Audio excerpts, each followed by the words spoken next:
안녕하세요. 역사관 토크 콘서트 한양인 어제와 오늘 그리고 내일을 말하다에 참석해주신 여러분 모두 환영합니다.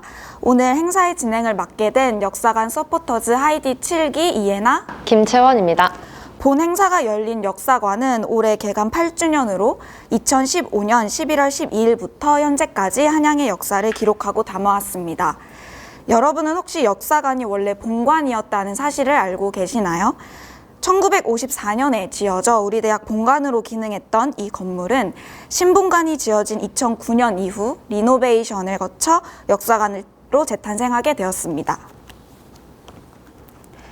토크 콘서트는 역사관 개관을 기념하는 행사로 올해는 정책학과 민찬홍 교수님을 모셔봤는데요.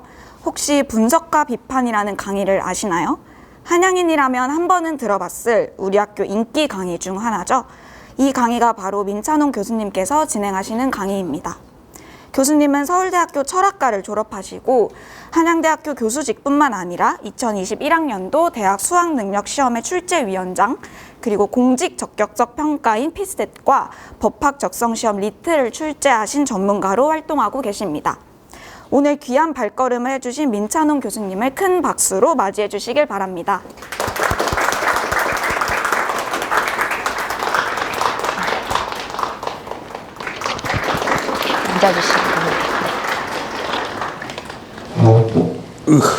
이게 안 넘어가요, 뒤로? 네, 안 넘어갑니다. 네. 안녕하세요, 교수님. 네, 안녕하세요.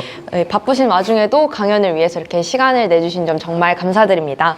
그럼 본격적으로 토크 콘서트를 시작하도록 하겠습니다. 교수님 인사 말씀에 이어서 한양인에게 전하고 싶은 이야기를 같이 들어보는 시간을 갖겠습니다. 여기 마우스로 넘겨주시면 됩니다. 제가 화면은 볼 수가 없나요? 뒤로 이렇게. 뒤로 해야 볼 수 있는 거예요? 네네네. 조금씩 봐야 되는데. 일어서서 진행해 주셔도 됩니다. 예.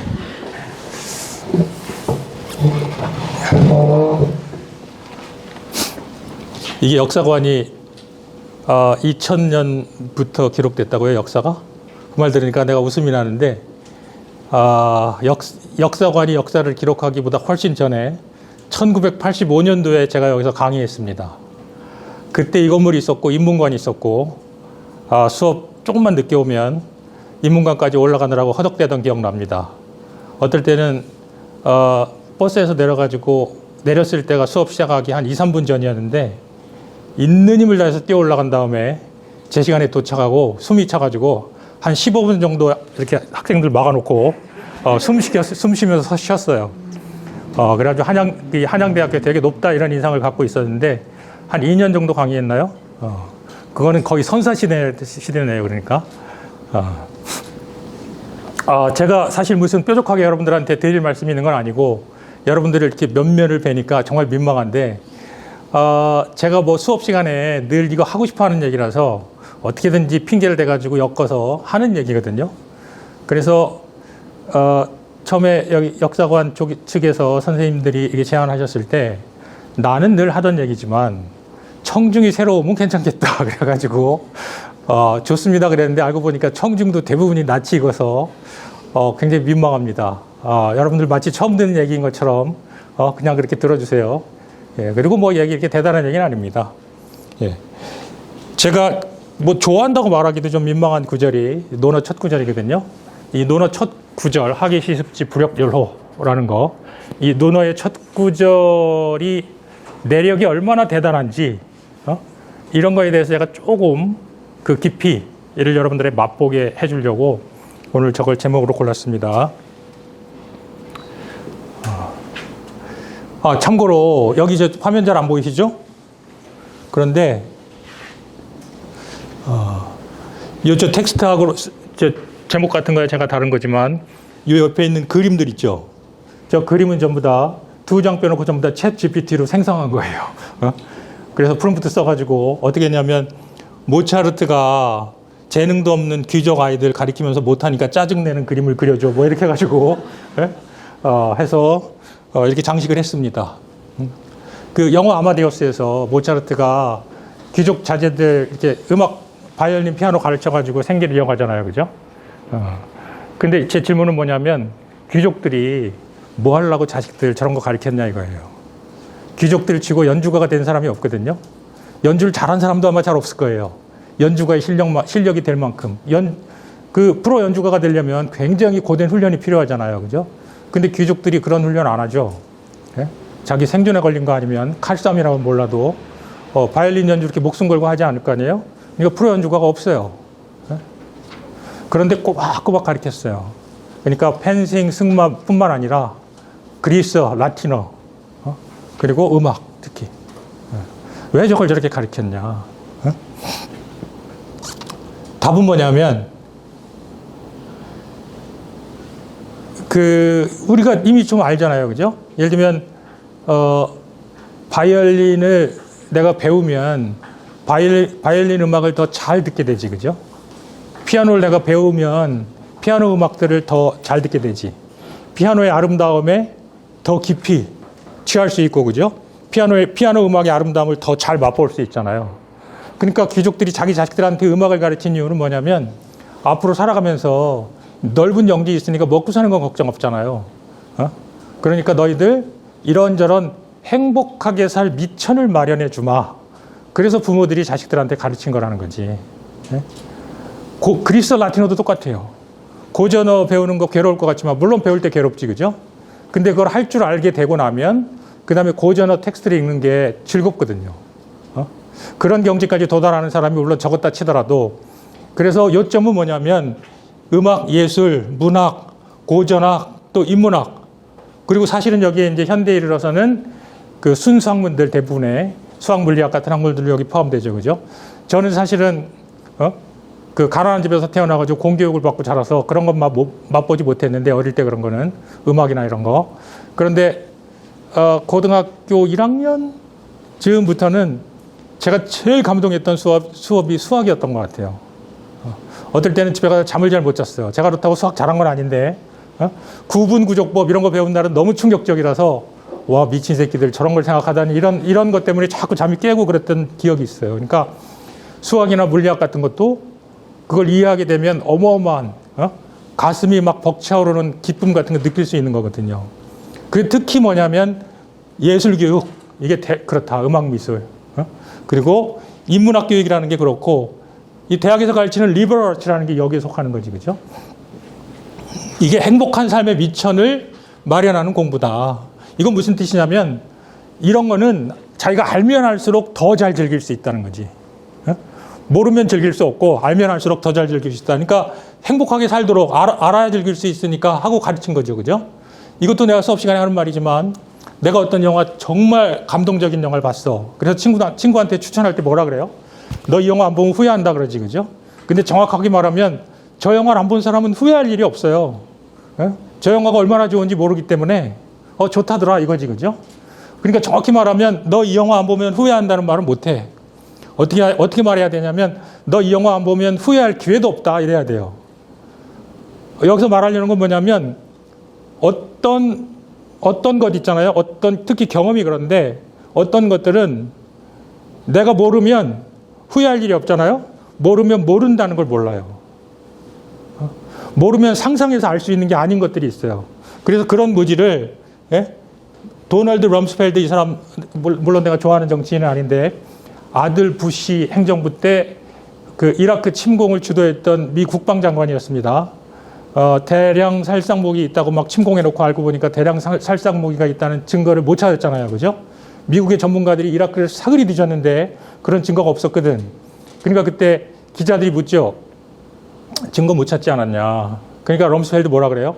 저런 사람들은 우리가 보기에는 굉장히 극우 보수 뭐 이런 사람들 같아도 학식은 꽤 있는 것 같아요. 그죠? 기자들한테 뭐라 그랬냐면 증거의 부재가 부재의 증거는 아니다. 이렇게 대답했죠. 그러니까 말이 너무 어렵고 멋있어가지고 기자들이 질문한 다음에 한 말도 못하고 조용히 몇 주 동안 있었어요. 이 사람이 나중에 그 자신의 답변을 옹호하려고 막 끌어들인지 모르겠는데 굉장히 멋진 구분하거든요. 책도 내요. 저거 중에 있어요, 책이. 이 사람은 그 책에서 뭘 구별하냐면 known knowns, 알려진 것들. 그 다음에 known unknowns, 알려지지 않았다고 알려진 것들. 내가 질문은 있는데 그게 뭔지 모르는 거죠. 질문은 있는데 답을 모르는 거죠. 그 다음에 unknown수도 있다 이거야. unknown수는 뭐냐면 내가 모르는데 뭘 모르는지 모르는 거예요. 어쩌면 모른다는 걸 모르는 거지. 이 럼스펠드가 저런 구별을 한 거는 이라크 자기들이 이제 침공하고 나서 전쟁을 벌이면서 예상할 수 있는, 그러나 뭐가 올지 모르는 것도 있었지만 전혀 상상 밖의 일들, 위험들 이런 것들이 있었는데 그걸 다 인간이 알 수는 없다 이런 뜻으로 변명적으로 말한 거예요. 근데 제가 여기서 이 말을 소개하는 건 우리가 무지한 것 중에 크게 두 종류가 있다는 거예요. known unknowns하고 unknown unknowns가 있다. 이거랑 비슷한 구별을 하고 싶어서 이렇게 이걸 끌어들인 거예요. 예를 들면 어떤 무지는 위에 거는 특정 정보나 지식이 없는 거야. 이럴 때는 질문은 있는데 답을 모르는 거야. 예를 들면 우주가 얼마나 크지? 모르잖아요? 그럼 우리 그거 모른다는 거 알지. 그죠? 이런 건 known unknown이지. 그죠? 그런데 어떤 무지는요, 자기가 무지하면 무지하다는 걸 모르는 무지가 있어요. 그래서 무지의 무지를 함축하는 그런 종류의 무지가 있다고. 그게 뭐냐면 경험의 외삽으로 닿을 수 없는, 저거 무슨 뜻이냐면 이런 거 생각해 봐요. 내가 맛있는 걸 먹어. 그러면 상상할 수 있잖아. 아, 이거보다 더 달았으면 좋겠다. 이거보다 더 매웠으면 좋겠다. 뭐 요새 맵기 막 등급도 있잖아. 그죠? 우리 아이들이 이거 시켜 먹으면 저는 못 먹습니다. 근데 어쨌든 더 매운 거, 더 매운 거, 더 맛있는 거, 더 맛있는 거 이렇게 상상할 수 있잖아요. 그죠? 또 운동 경기 관람하는 거 즐기는 것도 생각해 봐요. 더 짜릿하고 더 흥분되는 거, 뭐 극장골이 어떻고 막 있잖아요. 더 짜릿하고 그 승부를 더 잘 즐길 수 있게 되는 조건들이 있고 상상할 수 있죠. 그죠? 그런 것들은 뭐냐면 내가 맛있는 거 먹는, 어떤 맛있는 걸 먹고서 그보다 더 맛있는 걸 상상할 수 있으니까 외삽이 가능한 거야. 통계 개념 외삽, 엑스트라폴레이트 하는 게 가능해. 그런데 어떤 거는 이런 외삽 자체가 불가능하다는 거지. 상상 자체가 안 돼. 그런 그 차원의 즐거움이 있다는 게 상상이 안 되는 거지. 어떤 건지 좀 이따가 금방 안 떠올라도 돼요. 예를 들면 고전적인 작품들이 아름다움에 대한 한 번도 배우지 못한 사람의 무지, 뭐 이런 거 있을 수 있어. 그죠? 그 사람 상상 못하고 삽니다. 그런 게 있다는 것 자체를. 이게 그 얘기예요. 앞에 얘기. 그래서 우리가 보통 철학자 중에 그 소크라테스, 그죠? 성인이 너 자신을 알라라고 말했다는 게 무지의 자각을 외쳤다는 거 아니에요? 그죠? 무지를 자각하라. 무지의 자각을 외쳤다는 건 뭐냐면 소크라테스가 저런 걸 굉장히 절절하게 깨달은 거야. 아테네인들이 자기가 보기에는 무지하거든. 근데 이 새끼들이 무지하다는 걸 몰라. 그래서 무지하다는 걸 일깨워 주려고 하니까 어때요? 저항이 어마어마하죠. 무지하다는 사람은 자기가 무지하다는 걸 모르니까 너 무지하고 말하면 내가 뭐가 무지한지 모르잖아. 그죠? 그래서 소크라테스가 무지의 자각을 외치다가 죽은 거지. 그죠? 응? 이게 주희의 근사록이란 책에 굉장히 뒷부분에 나오는 구절인데요. 이 두 번째 문장이 제가 처음 볼 때부터 뼈에 거의 새기고 있는 문장이에요. 저 처음부터 번역을 해드리면 미지도자 여취인, 이거 도를 모르는 사람은 취한 사람과 같다.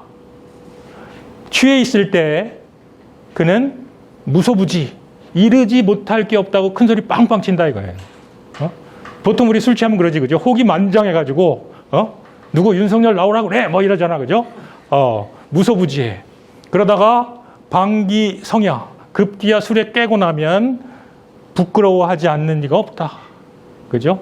망신스럽지. 그러고 나서 다음에 뭐라고 붙였냐면 학문을 모르는 사람은 스스로 생각하기를 아무런 결함도 없다고 여긴다. 이게 제가 제일 무서워하는 거고, 내 주변에 내가 말 건넬 기회 있는 사람들은 깨우쳤으면 하는 거거든요. 학문을 모르는 사람은 스스로 아무런 결함이 없다고 여겨요. 내가 뭐가 잘못됐는데, 내가 뭐가 모자란데 이러는 거지. 그러다가 학문을 알게 되어서 이전날 자기가 생각했던 걸 돌이켜보면 놀랍고 두려워하게 된다. 아, 내가 옛날에 얼마나 무지했었나. 그런데도 불구하고 자기가 뭐예요? 결정적으로 무지하고 큰 결함이 있었다는 걸 모르고 있었잖아. 그죠? 자기가 완전하다고 생각하고 있었잖아. 저게 정이천 선생의 구절이라고 되어 있습니다. 인용된 걸로. 챗 GPT가 이런 거 주면서, 챗 GPT에는 외국어 이런 게 없잖아, 그죠? 주면서 프롬프트 잘 주면 그림을 잘 만들거든? 근데 여기서는 지금 술 취해가지고 무소부지하게 큰 소리 치는 사람의 그 모습을 그려줘 그랬더니 10장을 뽑았는데 다 마음에 안 들어요. 그래서 그림들이 다 이상하지. 잘 안 보이는 게 다행이다. 이것도 내가 창피하게 생각하고 꼭 말하는 건데, 내가 대전에 있을 때 그 집 옆에 계족산이라는 산이 있었어요. 그 산의 모습을 그려달라고 해서 그린 거야. 비슷합니다, 저렇게. 저게 서울처럼 생겼지만 저걸 대전시가지라고 생각하면 돼. 산꼭대기에 팔각정이 있었거든요. 그럼 거기 올라가가지고 이제 물 한 잔 먹고 앉아있다가 내려오면 돼요. 보통 한 2시간 좀 더 걸리나? 그래서 저기 올라가서 사실은 문이 없어요. 저 안에 들어가서 밖을 내다보게 돼 있어. 근데 거기서 앉아있는데 어떤 아저씨 3사람이 아마 그 당시로 보면 지금 내 나이거나 조금 젊거나 그럴 거야. 3사람이 시끌시끌하게 막 올라와가지고 좌중을 휘어잡고 떠들어요. 근데 그 3사람 중에 한 명이 떠드는데 그 사람 얘기가 모든 사람이 안 들을래 안 들을 수가 없어. 목소리가 높아가지고. 근데 그 아저씨 중에 그 한 사람 말이 뭐였냐면, 나는 우리 애들한테 공부하라고 안 합니다. 이거예요. 공부해서 뭐해요? 공부해서 대학 가면, 대학 가서 졸업하면, 그거 취직해가지고 봉급받고 사는 거 그거 아니에요? 그게 뭐? 그러면서 하는 말이 자기가 옥천에서, 잊어버리지도 않아. 옥천에서 뭐 올갱이 국밥집을 한대. 올갱이 국밥집을 하는데 매상이 8천만 원이래, 한 달에. 그러니까 나중에 그런 관련돼서 아는 사람한테 물어보니까 그게 매상이라고 해도 어마어마한 액수를 굉장히 장사 잘하는 집이라고. 그러니까 거의 부잣집인 거지, 그죠? 자기가 8천만 원을 번대, 매달. 그래서 그걸로 이렇게 식구들 즐기고 여행 다니고 이러면 되지. 그래서 자기는 아이들이 고등학교 졸업하면 자기가 돈을 떼어줄 거라는 거야, 재산을. 그래서 옥천에 자기는 했으니까 이제 딴 애는 딴 데다가, 그죠? 대구에 올갱이 국밥집 하나 뭐 이렇게 내면 될 거 아니야. 그래서 그렇게 하면서 이렇게 먹고 돌아다니고 여행하고 이거 좋지. 대학을 뭐 하려고 다녀요? 이러는 거야. 근데 그 말 듣고서 대학 선생이 앉아서 듣기에 좀 불편한 말 아니야. 나는 가만히 아무런 반응도 안 하고 이렇게 밖에만 쳐다보고 있었거든. 근데 그 세 분 아저씨가 내 바로 옆에서 시끄럽게 얘기했어요. 그러다 갑자기 그 떠들던 그 아저씨가 내 어깨를 툭 치면서 안 그래요? 그러는 거예요. 나 그때 당황한 거 생각하면. 그래서 당황해가지고 네, 그렇죠 뭐 하고 대답을 했어요, 내가. 그리고서 얼른 그 자리를 피해서 내려오면서 얼마나 후회를 했는지 몰라. 아니, 대학 교수라는 게 그런 사람이 안 그래요? 하고 그러면 대학이 취직이다는 아니죠. 이 말 정도는 했어야 되는 거 아니야. 그래서 내려오면서 저 언덕을 벗어나자마자부터 내가 후회하는 거야. 내가 지금 올라가서 저 사람들한테 말할까. 그래가지고 이게 너무 오래 맺혀가지고 아직도 그 생각하면 막 분한 느낌이 드는 거 있잖아요. 그때 말했어야 되는데 이 바보 뭐 이런. 저 올갱이 국밥집 사장님, 저분이 뭐야? 학문을 모르는 자예요. 스스로 아무런 결함이 없다고 느껴요. 그죠? 맛있는 거 먹고 좋은 데 여행 다니고 해외여행도 다니고 정말 재밌잖아요. 운동도 하고 건강하게 살고 친구들하고 모여서 술도 먹고 뭘 모자라요. 대학 다니면 뭐가 달라? 대학 다녀봐야 막 공부라는 거 해가지고 저 취직하면 막 일이라는 거 하고 그게 뭐야 도대체? 그렇게 해서 얻는 즐거움이 뭐야? 이 사람이 생각하기엔 먹을 수 있는 봉급 받는 거 아니야, 그지? 여행 다닐 수 있는 봉급 받는 거. 자기는 이미 하는데 그걸 왜 다녀? 이게 전형적으로 저런 게 뭐냐면 학문을 모르는 자가 학문이 주는 유용성, 돈 버는 유용성, 기능성만 알지 학문이라는 걸 우리가 공부해서 그것으로부터 즐거움을 얻을 수 있다는 걸 상상도 못하는 거잖아, 그죠? 여러분들 외국어 해봤고 여러분들은 다 공부의 즐거움을 조금씩 맛본 사람들이야. 지금 아닌 척하고 앉아 있어도 전혀 아니어가지고는 이렇게 버젓이 좋은 대학 다니면서 이렇게 있을 수가 없거든.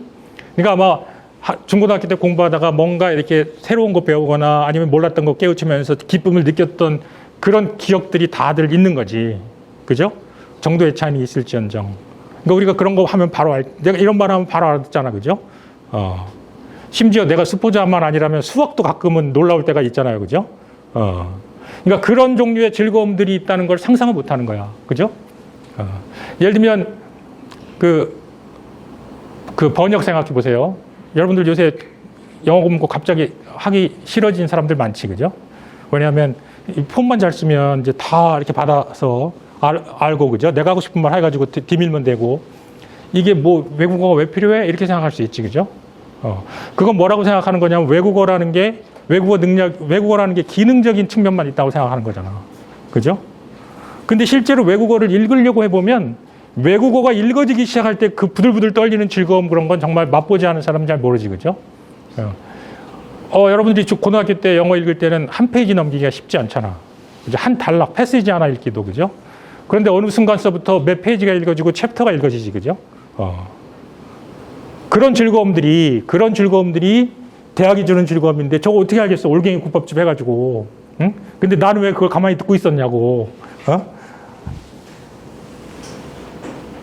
그래서 존 스튜어트 밀, 이게 이제 제가 분석과 비판 수업에서 같이 학생들하고 읽는 텍스트인데 조금 줄였지만, 읽어볼게요.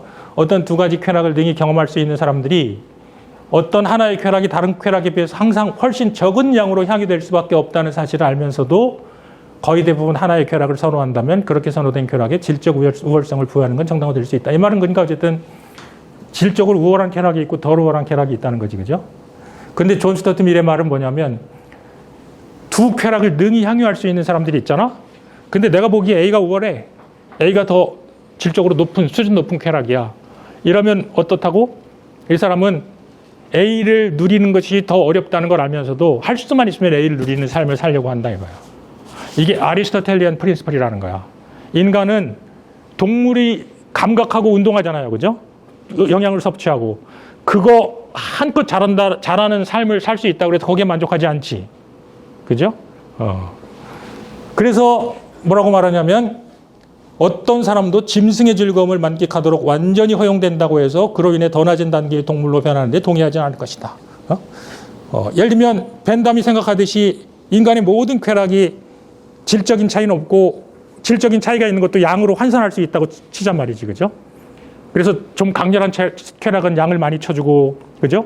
뭐 이렇게 해가지고 인간이 느끼는 모든 쾌락을 하나의 척도로 쫙 환산해서 양적으로 비교할 수 있다 치더라도, 그렇게 칠 경우에 만약에 하나님이 나한테 와가지고 너 문어로 10만 년 살게 해줄게 하면 내가 살겠냐 이거야. 문어도 온갖 거 많이 하지, 그죠? 축구 스코어도 맞히지. 이거 문어의 머릿속에 어떤 생각이 있는지 우리 모르지. 그렇지만 어쨌든 내가 문어로 변해서 10만 년, 100만 년 사는 것도 원치 않지. 그죠? 인간으로 100년 사는 걸, 100년도 안 되는 삶을 사는 걸 택할 거란 말이야. 왜?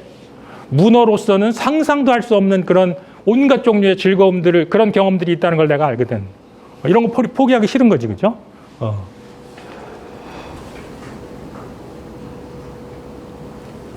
그래서 이렇게 말하는 거죠. 고급의 향유 능력을 가진 자들은 높은 단계의 쾌락을 쉽게 누릴 수 없다는 사실 때문에 그런 능력을 갖지 못한 자들을 부러워하지 않을 것이다. 만족하는 돼지보다 만족하지 못하는 인간이 되는 것이 낫고 만족하는 바보보다 만족하지 않는 소크라테스가 되는 것이 더 낫다. 유명한 귀절이잖아요, 그죠? 동의할 만한 거죠, 그죠? 이제 조금만 참으세요. 거의 다 됐습니다. 내가 지금 평상시라면 줄줄이 붙여서 하고 싶은 얘기를 갖다가 지금 가지치면서 하느라고 약간 버벅대는데 좀만 참아주세요. 논어에, 지금부터 논어의 두 구절을 여러분들한테 소개해 줄 건데 다 유명한 구절이야.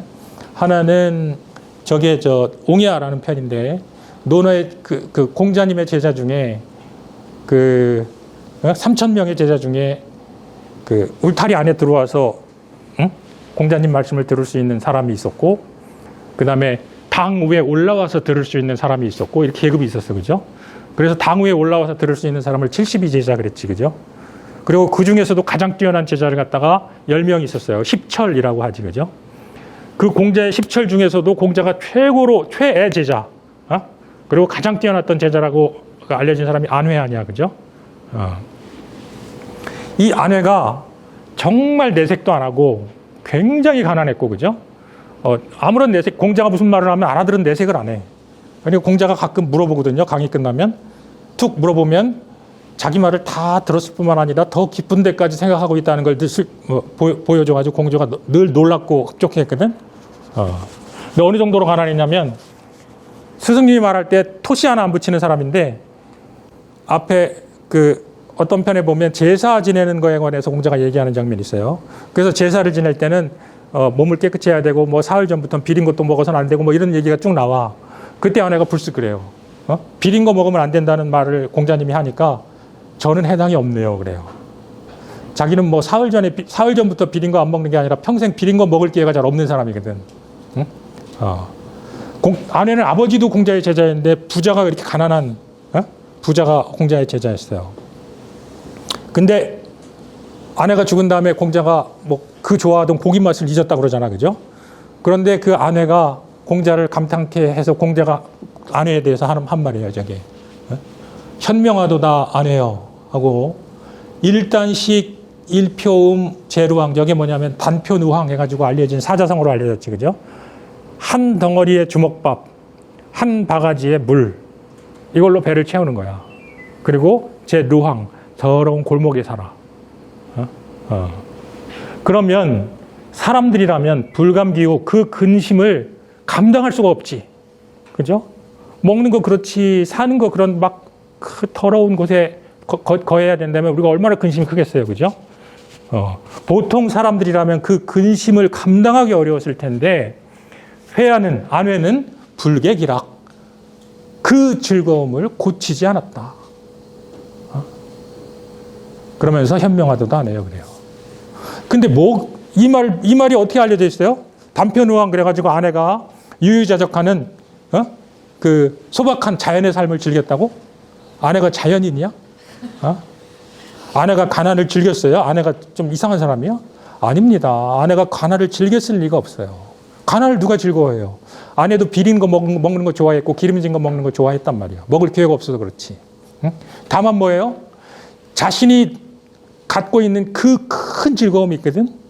근데 이 즐거움이 너무 큰 거라 먹는 거, 마시는 거, 거하는 집 이런 것 따위 누추하고 보잘것없고 더러운 거는 작은 문제라는 거예요.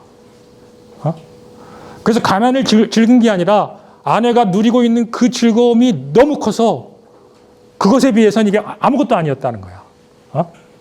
그래서 보통 사람이라면 감당하기 어려운 그런 일을 당하면서도 아내는 뭐야? 그 즐거움을 고치려 하지 않은 거야. 자기가 붙들고 있는 큰 즐거움을 놓지 않은 거지.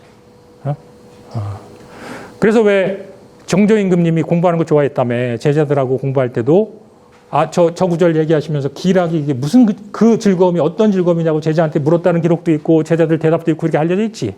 궁금한 사람들 찾아봐요. 대답 지겨워. 어쨌든 무슨 즐거움이냐? 무슨 즐거움이겠어요? 그 즐거움을 나타내는 게 바로 논어의 첫 구절이라는 거야, 내 말은. 배우고 때로 익히니 이 또한 기쁘지 않은가? 공자도 그러니까 당연히 어때요? 그 배우고 익히는 즐거움을 그 참맛을 정말 잘 아는 사람이었겠지, 그죠? 그래서 심지어 논어라는 그 중요한 책에 첫 구절로 공자의 제자들이 삼은 거야. 자기 스승을 딱 한마디로 나타낼 만한 말 뭐야? 배우는 거 엄청 좋아하신 양반이거든, 그죠? 그러니까 배우고 때로 익히니 이 또한 즐겁지 않은가? 그러니까 아내가 그 즐거움이라고 말한 건 어쩌면 아내가 더 높은 경지에 올라가 있었으면 나 같은 사람은 상상 못할 수 있지, 그죠? 아내가 예를 들면 어떤 주역이나 무슨 어떤 고설 갖다가 풀이하면서 큰 기쁨을 느끼고 연락에 빠졌다. 그걸 우리가 알 도리는 없지, 그죠? 그러나 대체로 뭐냐면 이런 종류의 즐거움이 있을 거라는 건 분명하지, 그죠? 뭔가를 배우고, 새로운 거 배우고, 그걸 때로 익히고. 사실은 저 그림은 하기 쉽지 불용료를 가지고 이 챗 GPT한테 그림을 그려달라니까 영 마땅하게 나오지 않아서 혹시나 하고 두 번째 구절 먼 데서 벗이 찾아오니 이 또한 즐겁지 않은가? 이건 그리냐? 그랬더니 이건 잘 그려요. 그래서 알 수 없이 이걸로 한 거야. 두 번째 구절로. 그림이 포인트가 어긋나 있지, 그죠? 그 다음에 사람들이 알아주지 않아도 성내지 않으니 이 또한 군자가 아닌가? 이때 사람들이 알아주지 않는다는 거는 공자는 늘 그렇게 느끼고 살았어. 뭐냐면 공자는 자신의 뜻을 한 나라를 맡기면 뜻을 펼쳐가지고 진짜 좋은 나라를 만들 자신이 있었는데, 그죠? 어떤 재우도 쓰려고 하지 않았지. 그게 사람들이 알아주지 않은 거야. 사실은 그래서 공자는 막 노심초사하면서 살았어요. 누가 자기가 그 평상시에 저 역정놈이라고 욕하던 사람이 어느 날 부르니까 제자들 모아놓고 나 갈까? 이랬다가 제자들한테 혼나고 막 이럽니다. 그러니까 뭔가 이 뜻을 펼쳐보고 싶은 마음이 간절했어. 근데 써주는 사람은 없어. 나중에 어떻게 해요? 성내지 않는다. 뭐 그렇다면 하고 살았다는 거지, 그죠? 그러니까 이거는 공자가 자신의 그 삶을 돌아보는 뭐 회한 같은 게 묻어 있는 구절이라고 볼 수 있지, 그죠? 두 번째 구절도 뭐 우리가 이렇게 큰 상관없어.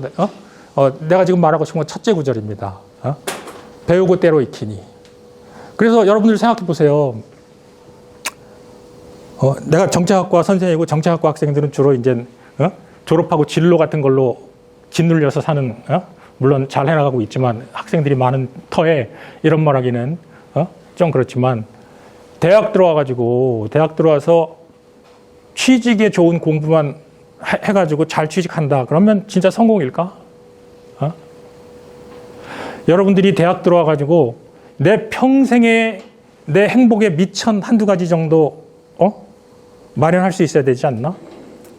예를 들면 악기를 연주하는 걸 대학에서 음대 아니면 배울 길이 없지, 그죠? 그러니까 여기서 배울 일은 아니야, 그죠? 그러니까 대학에서 와서 배울 게 뭐가 있어요? 이런저런 좋은 강의 듣고 예를 들면 눈에 비늘 떨어지는 경험 한 적 있어야 되지 않아요? 내가 이전까지 안 보이던 방식으로 세상이 확 다르게 보이는 그런 눈에 비늘이 떨어지는 경험을 하면서 부들부들 감격에 떠는 정도는 있어야 되지 않아?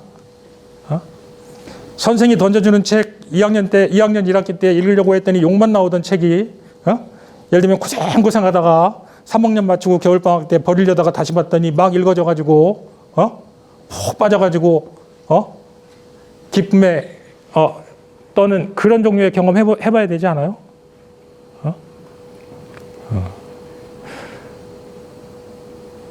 어떻게 생각하세요? 그래서 저는 여러분들이 제발 대학을 기능적으로만 생각하지 말고 예를 들면 생각해봐요. 어떤 사람이 그냥 뭐 베토벤 9번 교향곡이라고 해봐. 그 음악 싫어하는 사람들은 그 소음으로만 들릴 거 아니에요, 그죠? 그런데 그 잘 훈련된 사람은 온갖 화음과 멜로디와 선율과 이런 것들이 다 낱낱이 들리고, 그죠? 심지어 그것의 연주가 어떤 특징을 가졌는지 들리고 막 이렇게 들리는 거 아니야, 그죠? 그래서 정말 그 9번 교향곡의 아름다움을 잘 아는 사람이라면 자기가 세상의 다른 모든 문제에 있어서 좌절을 겪을 때도 집에서 혼자 9번 교향곡 틀어놓고 그거에 빠져 있을 동안은 마음의 안정을 찾을 수 있고 행복할 수 있는 거 아니에요, 그죠? 여러분들이 정말 좋아하는 책이 있다고 쳐봐요. 그래서 읽으면 읽을수록 나를 즐겁게 하는 음미할 만하고 깊이가 있는 그런 책들을 갖고 있다고 쳐봐. 응? 제가 아까 소개할 때 하던데 출제 들어가서 자주 갇히잖아요. 근데 내가 원래 좋아하는 것들이 다른 게 있고 뭐 일이 있지만 같이 일하는 선생들이 놀래거든요. 그런데 가면 나올 일 없을 땐 밥 먹을 때 딱 그때 말 아니면 안 나와요. 그리고 혼자 하여튼 있는 거야. 그래서 한 번은 다른 선생님들이 도대체 선생님이 뭘 하고 계시는지 너무 궁금한데 들어가서 보면 안 되냐고 하더라고. 그리고서 겨우 그 칸트 순수이성 비판하고 해설사 하나 펼쳐 있는 거 보고 욕하고 나가더라고. 근데 생각을 해봐. 만일 칸트 순수이성 비판 같이 어려운 책이 만약 재미있잖아?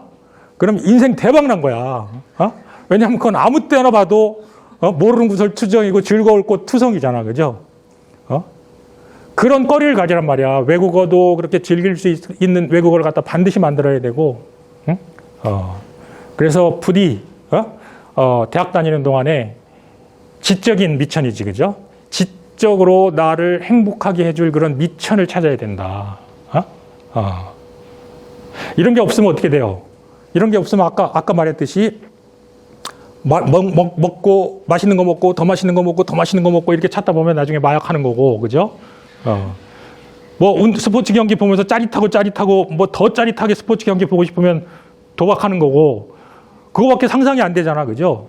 그러나 우리가 다른 수준, 이렇게 그렇게 외섭되지 않는 전혀 다른 수준의 즐거움들이 많다. 그런 것들을 찾으려는 자세를 갖고 살기를 바라서 뭐 여러 번 들은 말들이겠지만, 예, 다시 횡설수설했습니다. 예, 여기까지입니다.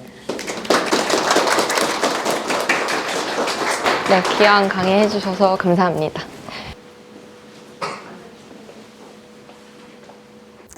네, 교수님의 귀한 말씀 감사했습니다. 아까 교수님께서 말씀해 주셨던 것처럼 한양인이라면 배움의 즐거움은 모두 느껴봤으리라 믿는데요. 오늘 교수님의 강연이 더욱 가슴에 남아 우리 모두 앞으로 한양을 빛낼 수 있는 인재가 되기를 소망합니다. 지금까지는 교수님의 이야기를 중점적으로 들었다면 이번엔 많은 분들께서 작성해 주신 사전 질문지를 바탕으로 교수님께서 이에 답해 주시는 코너를 진행해 보려고 합니다. 이번 코너는 김채연 대사께서 진행해 주시겠습니다. 네, 질의응답 코너 전에 토크 콘서트를 빛내주신 분들과 질문지를 작성해주신 분들께 감사드립니다. 질문지에 작성한 내용 중에 교수님의 앞선 강연을 통해서 해결된 질문들도 있을 거라 예상이 되는데요. 시간 관계상 모든 질문에 답을 할 수 없다는 점 양해 부탁드리며 질문지를 한번 뽑아보도록 할 텐데요. 이 질문지 중에서 교수님께서 질문해 주시고 싶은 그런 질문지를 하나 찝어주시면 제가 이거 미리 정리해서 보내주신 거 받아봤거든요. 그래서 혹시 뭐 제외하고 싶은 게 있으면 빼도 된다 그러는데 내가 보기에는 다 하나같이 답하기는 어렵고 약간 사적인 것도 건들고 그래서 답하기 민망한 것도 섞여 있고 비슷비슷한 것 같았습니다. 그래서 이거 답 내가 그냥 다 붙여놓고 아무거나 뽑을 텐데 혹시 원하는 답이 아니더라도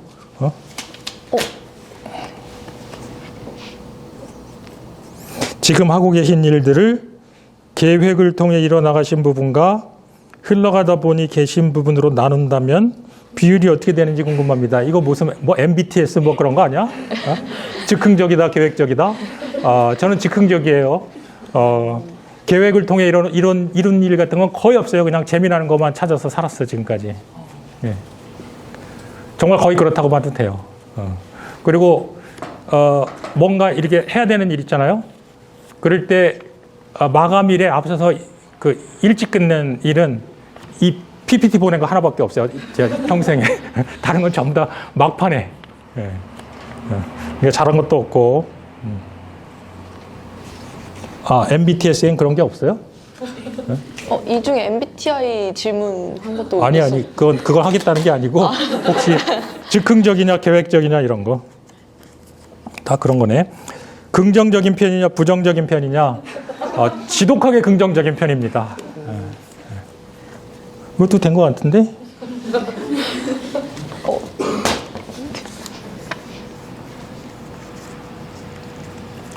저는 공대생이라 과학을 좋아하는데 철학과 과학이 밀접한 학문이지 않나요? 몇 가지 예시로 연관성을 설명해 주셨으면 합니다. 와, 이거는 과학 철학 수업을 들으실 것을 추천합니다. 철학과 과학이 밀접한 정도가 아니라 원래 과학이 옛날엔 다 철학이었지, 그죠? 뉴턴이 죽을 때까지 자기가 철학자라고 생각하고 있다 죽었어요. 그죠? 자기가 근대 과학자 중에서 자기가 철학자가 아니라 물리학자라고 생각한 최초의 사람이 라플라스예요. 그리고 리처드 보일이죠? 그 공기 부피와 압력 이런 거 관계 처음 말한 사람. 보일도 자기를 뭐라고 불러요? 실험 철학자라고 부릅니다. 그러니까 옛날엔 다 철학이었지. 그리고 지금도 어때요? 지금도 철학의 가장 큰 부분은 인간의 과학적인 그 활동, 과학적인 성취 이런 것들에 대한 반성이에요. 그러니까 과학에 대해서 관심이 없으면 철학이라는 작업은 뭐가 되는 거냐면 그냥 문화 비평 이게 되는 거지, 그죠? 그래서 엄청나게 관계가 깊습니다. 네, 그럼 마지막 하나 더 마지막 질문 뭔가 뭘 할까요?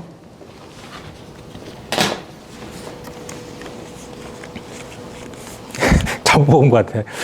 교수님이 제일 싫어하신다고 하셨던 철학가인 헤겔과 한 방에 갇힌다면 어떤 이야기를 나누실지 궁금합니다. 내가 정말 과묵한 고대 철학 전공하신 선배님 한 분을 알고 있었거든요. 그분이 내가 한남대에 있을 때 강의를 하셔서 강의하시는 날은 일찍 나와가지고 오전에 내 방에 있다가 점심 같이 먹고 강의 끝나고 나면 내 방에 와서 앉아 있다가 가셨어, 저녁 때. 그러면 하루에 같이 앉아있는 시간이 한 4시간, 밥 먹는 시간 말고도 4시간 정도 되거든.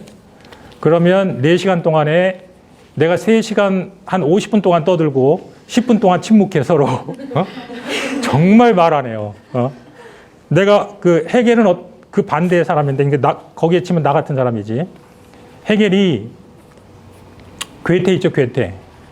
괴테가 그 당시 어느 정도 그 문화 권력자였냐면 베토벤이 정말 간절하게 원했던 게 괴테가 자기를 알아주는 거였어요. 그래서 알아준다는 말 한마디만 하면 합창교향곡 가사도 실러 거 안 쓰고 괴테 거 쓸 참이야. 근데 너무 알아주지 않는 거야. 자기 막 언급도 안 해주고. 그래서 실러 환희의 성가를 실러 걸 썼다 뭐 이런 말도 있잖아요. 근데 괴테가 한번 만나준다거나 알아준다는 게 그게 중요했어요. 그런데 괴테와 그 딸이 젊은 철학자 헤겔이 30대일 때 헤겔을 불러가지고 오찬을 같이 하는데 그 사람들 오찬 길게 하잖아요. 3시간 동안 헤겔이 쉴 새 없이 떠들다가요. 그리고 두 사람은 들으면서 밥 먹을 기회밖에 없었어. 다 가고 나니까 괴테의 딸이 저 사람이 누구예요 도대체? 미친 사람 아니에요? 그랬대요. 그랬더니 괴테가 저 사람이 요새 잘 나가는 철학자 헤겔이란다고 말했다는 얘기가 있거든. 그래서 헤겔과 한 방에 갇힌다? 그럼 내가 말할 기회가 아마 없지 않을까 싶은데 이거 어마어마한 답변가라고 알려져 있습니다. 나도 뭐 이렇게 조용한 사람은 아니지만 아마 기가 내가 못 필 것 같아요. 까지 할까요? 지금 시간적으로 좀 여유가 더 있어서 한 질문 더 하나 더 해주셔도 할까요? 됩니다. 네. 네.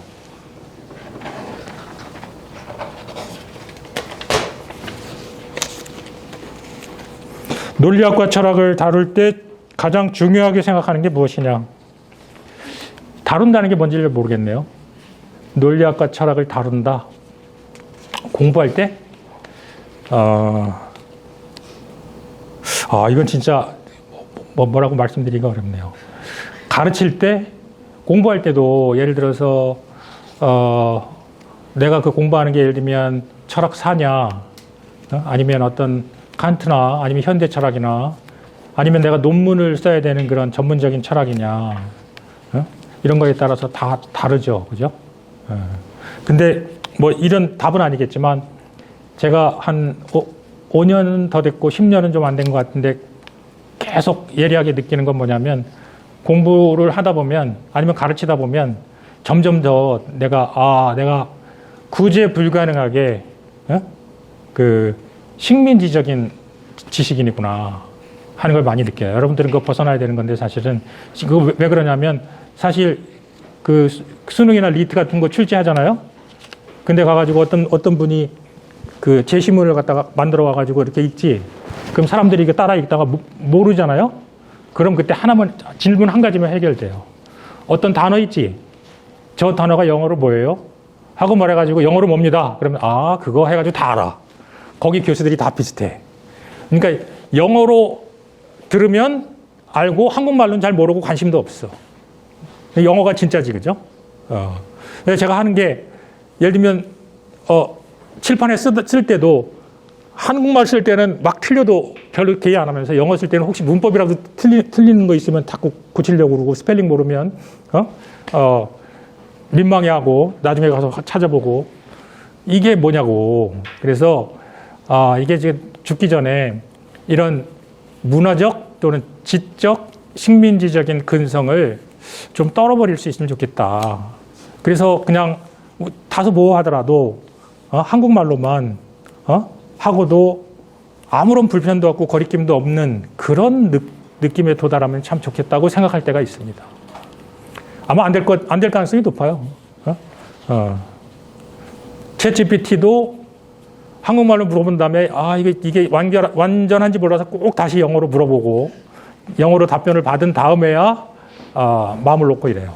그러니까 약간 중증에 해당되지, 그죠? 그게 뭐 아마 우리 세대가 거의 비슷하지 않을까 싶어요. 예. 네, 감사합니다. 교수님께서 말을 정말 잘 해주셔서 저희가 코너가 참 수월하게 이어진 것 같습니다. 지금 이 학생분들께 좀 즉흥적으로 질문을 한 분 받아보고 싶은데 혹시 교수님께 지금 질문 드리고 싶다 하는 것이 있을까요? 네. 한번 일어나서 말씀해 주실 수 있을까요? 안녕하세요. 저는 서양대학교 정사람과학과 졸업 앞두고 있는 4학년 학생입니다. 개인적으로 그냥 오랫동안 사람의 생각에 대해서 고민하면서 가졌던 질문인데요. 사람이 뭐 뇌과학적으로도 사랑에 빠지면은 이제 굉장히 그 이성을 담당하는 부분이 마비가 된다고 하고, 또 술을 마셔도 그렇고, 또 아니면 너무 큰 권력을 가져도 이성이 마비되는 경우가 많은데, 이런 경우에 이성적인 생각을 하는 방법적인 부분은 어떤 게 있을까요? 저 같은 경우는 이건 수학적 이성적인 생각을 하면 좀 해결될 것 같다 이런 개인적인 답을 생각했는데 혹시 교수님께서는 이런 개인적인 위기 상황에 도달했을 때 자기가 도저히 이런 정말 어디에 취해서 이성적인 생각을 못하는 상태인 것 같다 그런 생각을 가졌을 때 어떻게 생각을 하시나요? 그 질문 본 것 같아요. 그리고 난감해했던 것 같아요. 야, 그러니까 이성적인 사고력을 발휘할 수 없는 상태가 되면 어떻게 이성을 발휘할래? 이런 거 아니야, 그죠? 발휘 못하지. 예? 근데 다행히 저는 그러니까 술 취했을 때는 그럴 수도 있었겠다. 그래서 그 다음에 깨고 나면 기억도 못할 정도이면 그 전에 모르는 거니까, 그죠? 근데 그렇지 않은 나머지 경우에는 예를 들면 분노에 휩싸인다거나 이래가지고 이렇게 정상적으로 이렇게 행동하기 어려운 정도로 격한 감정에 휩싸이잖아요. 그런 적은 있는 것 같아요.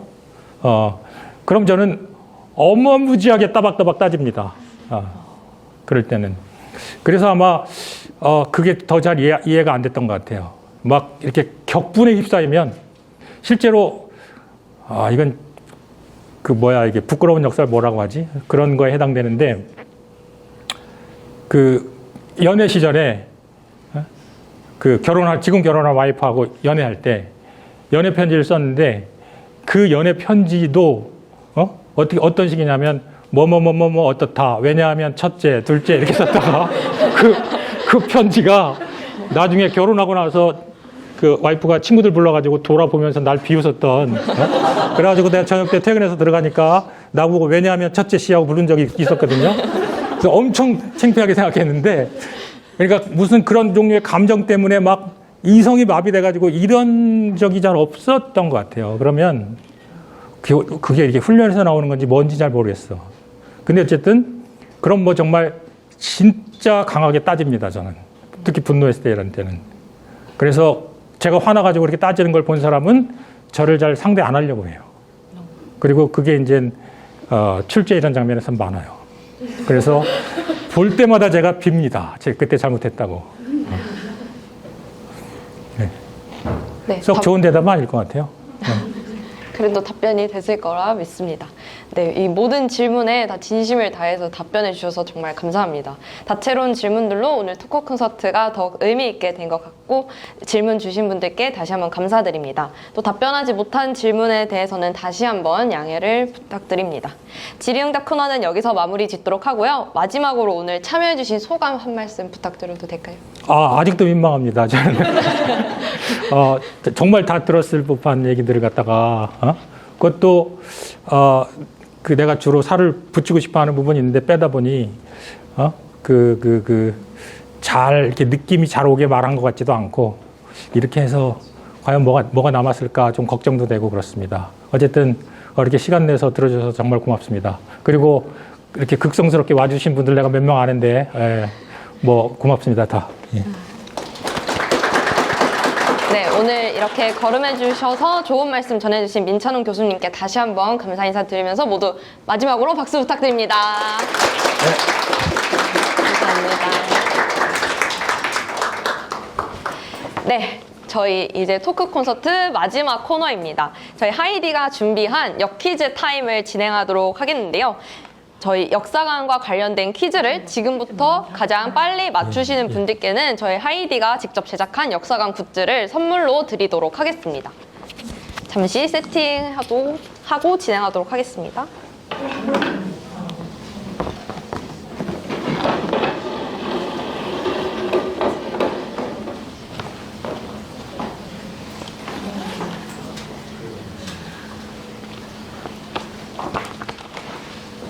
네, 저희 바로 퀴즈 준비해 보도록 하겠습니다. 빨리 맞추시는 분들께 상품이 드리지만 이 내용들이 한양대의 좀 역사를 좀 잘 알아야 맞출 수 있는 퀴즈들이거든요. 그래서 거리낌 없이 손 들어서 맞춰주시면 됩니다.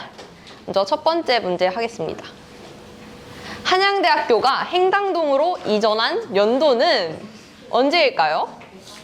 한 가지 힌트를 드리자면 한양대학교는 한국전쟁 때 부산으로 내려갔다가 다시 행당동으로 올라왔었습니다. 그렇다면 시대가 어느 정도 좁혀지겠죠? 네. 1953년 9월 1953년 9월, 생각보다 세세히 알려주셨네요. 네, 정답은 1953년. 1939년이라 하셨나요? 53년 53년. 네, 맞습니다. 저희 하이디 대사가 저희가 직접 제작한 배지를 드리도록 하겠습니다. 박수. 네, 두 번째 문제는 역사관 미디어 테이블은 몇 미터일까요? 바로 저쪽에 있는 미디어 테이블인데요. 총 몇 미터일지 대충 예상이 가시나요? 이거는 정말 드시는 분마다 찍어 맞추시면 되는 문제인데 제가 업다운을 해드리겠습니다. 100m 다운입니다. 20m 업입니다. 80m 다운입니다. 52m. 52m 가까웠어요. 다운입니다. 51m 다운입니다. 48m 다운입니다. 45m 업입니다. 47m. 47m 정답입니다. 길이가 살짝 애매했던 길이었죠? 그래도 잘 맞춰주셨네요. 네, 바로 다음 문제. 역사관 건물은 몇 년도에 지어졌을까요? 바로 손 들으셨는데요. 2015년도요? 2015년도는 저희 역사관이 개관한 연도입니다. 앞서 말씀드리기도 했는데요. 1939년은 한양대학교가 설립된 연도입니다. 저쪽 맨 뒤에. 1953년 1953년은 행당동으로 이전한 연도죠. 그 이후에 지어졌겠죠? 1958년. 1958년? 그것보다 좀 일찍 지어졌습니다. 1955년. 1955년보다 일찍 지어졌어요. 1954년 맞습니다. 저희 행당동으로 이전하고 그 다음 해에 역사관 건물이 지어졌습니다. 그때 당시에는 본관 건물로도 사용되었었죠. 마지막 퀴즈입니다. 애지 실천의 뜻은? 우리 한양인이라면? 바로 맞추셨네요. 역시 한양인답습니다. 바로 사랑의 실천입니다. 한양인이라면 어느 정도 알 수도 있고 모를 수도 있는 문제들이 준비가 됐었는데요. 저희 이렇게 퀴즈 못 맞추셨다고 아쉬워하지 않으셔도 됩니다. 저희가 나중에 사은품도 준비를 했으니 끝까지 들어주시기 바라고 네, 코너는 여기서 마치도록 하겠습니다. 감사합니다. 네, 지금까지 역사관 8주년 기념 한양인 어제와 오늘 그리고 내일을 말하다 토크 콘서트를 마치도록 하겠습니다. 추가적으로 자리를 빛내주신 여러분들을 위해 소정의 답례품을 준비했으니까요. 나가실 때 하이디 대사들에게 상품을 수령해 가시면 됩니다. 저는 역사관 서포터즈 하이디 7기 이해나였습니다. 와주셔서 감사합니다.